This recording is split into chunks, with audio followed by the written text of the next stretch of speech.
Hello everyone. Tips for good presentation की इस series में आपका स्वागत है। आज हम लोग बात करने वाले हैं फ़ॉन्ट साइज़ की, जिसका मतलब है कि जो भी आपने टेक्स्ट लिखा है वो किस साइज़ का होगा। हम लोग कोई एक लेआउट चूज़ करते हैं और उसमें हम लोग अपना टेक्स्ट लिखना शुरू करते हैं। तो ये आपने सुना होगा कि हमें टेक्स्ट ऐसा साइज़ का लिखना चाहिए जो आगे वाले लोग भी पढ़ सकें प्रोजेक्टर पे, और जो पीछे बैठे हैं वो भी उसे आराम से पढ़ सकें। बट अभी काफ़ी समय से हमारी सारी मीटिंग्स और प्रेजेंटेशंस ऑनलाइन हो रही हैं, तो हो सकता है कि कोई ना कोई अपने फ़ोन पे अटेंड कर रहा हो आपकी प्रेजेंटेशन।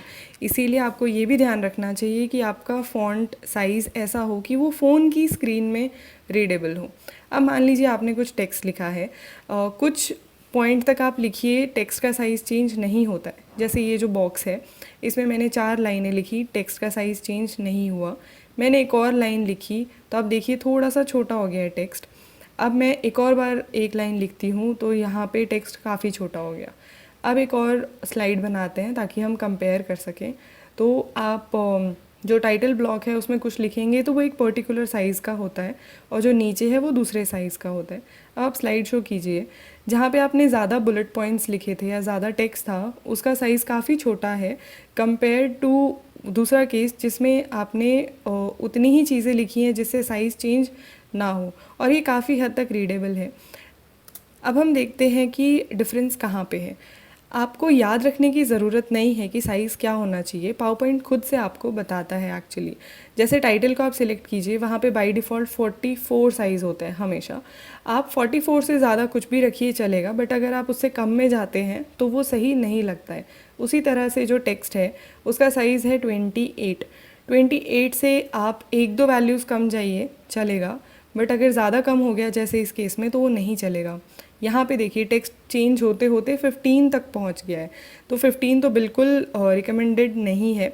जैसे आपने एक लाइन हटाई तो ये 24 हो गया है, 24 भी थोड़ा बहुत चल जाएगा, बट 28 जो है वो और कम नहीं होता है। अगर आपने एक लाइन लिखी है तो भी वो 28 रहेगा, 5 लिखी है तो भी 28 रहेगा, बट अगर आपने 6th लाइन लिख दी तो वो 24 हो जाता है।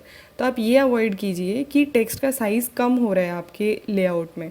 जैसे कोई और लेआउट देख लीजिए, यहाँ पे जो ऐड टेक्स्ट है वो 24 की लिमिट है, ये 28 है। आपने जो टेक्स्ट लिखा था वो 28 है, टाइटल आपका 44 है। तो आप यहाँ पे देख सकते हैं कि मैं ये कहना चाहती हूँ कि पावर पॉइंट खुद से आपको गाइड करता है कि टाइटल 44 की रेंज में होना चाहिए, उससे ज़्यादा चलेगा। टेक्स्ट आपका 24 से 28 की रेंज में रहना चाहिए। आपको ये वैल्यूज़ याद रखने की ज़रूरत नहीं है। आप एक लाइन लिखिए और ऊपर जाके चेक कर लीजिए कि कितना साइज़ है, और फिर आप उसे अपनी प्रेजेंटेशन में मेंटेन रखिए। जो सबसे बड़ा साइज़ है वो है टाइटल स्लाइड का, जो 60 होता है, जो कि इससे ज़्यादा मैंने नहीं देखा किसी भी लेआउट में। 60 से ज़्यादा आप रखिए। काफ़ी बार मैं 70, 80 इस तरह के फ़ॉन्ट साइज़ेस भी रखती हूँ, बट मैं कम कभी नहीं करती। तो इस बात का आप ध्यान रखिए, याद रखने की कोई ज़रूरत नहीं है। आप बस चेक कर लीजिए कि पावर पॉइंट क्या सजेस्ट करता है और उसी रेंज को यूज़ करिए। इस टिप के साथ मिलते हैं आपसे नेक्स्ट वीडियो में। तब तक के लिए thank you and all the best.